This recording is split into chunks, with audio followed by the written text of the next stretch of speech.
Hash, hash, hash, the lion who lost his roar. Once upon a time, in the sprawling savannas beside the great Zulu kingdom, there lived a magnificent lion named Shaka. Shaka was not just any lion, he was the king of all animals, named after the great Zulu warrior king for his bravery and strength. His roar was so powerful that it would echo across the plains and strike fear in the hearts of those who heard it. Shaka's roar was not only a symbol of his power, but also a beacon of security for all the animals in his territory. However, as time passed, Shaka grew overly proud of his roar.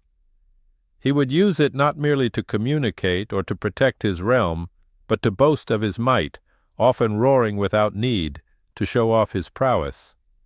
One fateful day, as the sun scorched the savannah, Shaka came upon an old, frail lioness named Nandi who was struggling to catch her prey.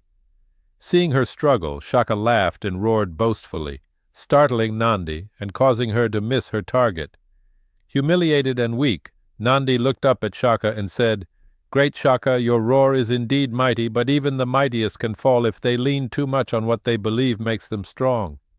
Shaka, annoyed by her words, roared even louder and went on his way. That night, as the moon climbed high into the sky, Shaka felt a tightness in his throat. By morning he found that he could not utter a single sound. His mighty roar had left him. Panic gripped his heart as he tried time and again to roar, but all that came out was a faint whisper. Shaka was devastated.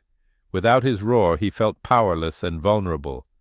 The other animals, too, noticed the silence of their king and started to feel uneasy. Predators grew bolder, and the kingdom was thrown into chaos. Shaka, now desperate and humbled, remembered Nandi's words. He sought her out, finding her at the edge of a watering hole.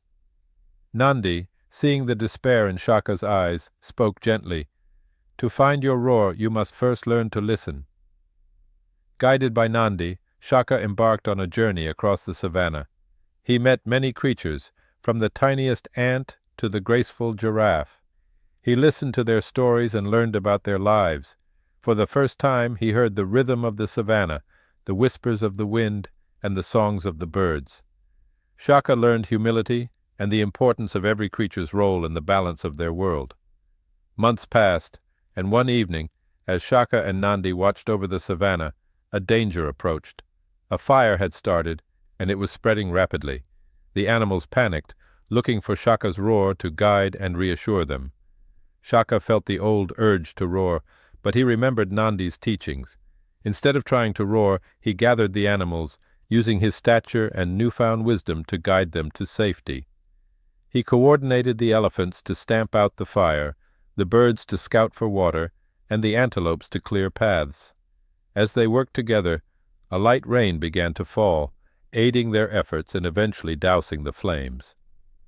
That night, under a sky cleared of smoke, Shaka found his roar once again.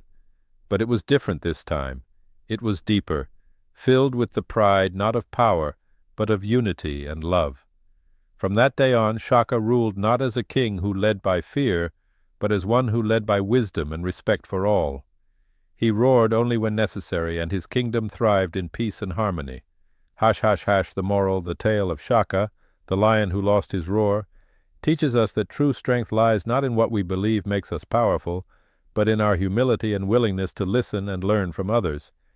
It reminds us that leadership is not about demonstrating power, but about guiding with wisdom and respect.